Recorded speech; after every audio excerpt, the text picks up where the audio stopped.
हाँ सीधे है कोई चक्कर आवा आओ वन मोर करे करे आओ जी आओ एक गिलास चलाओ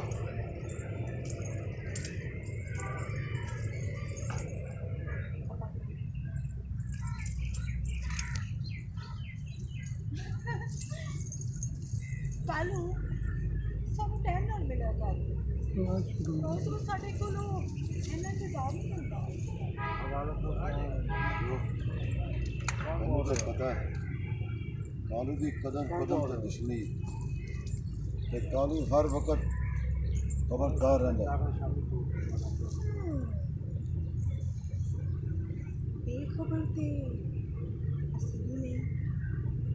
पल पल की खबर रखने आ जे तू साडी अखियां तोड़े होवे सानू चैन नहीं होता जो तेरी आँखों के सामने हो तो फिर की करूँ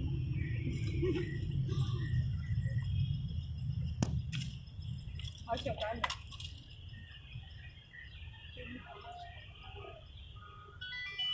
सारे चक्कर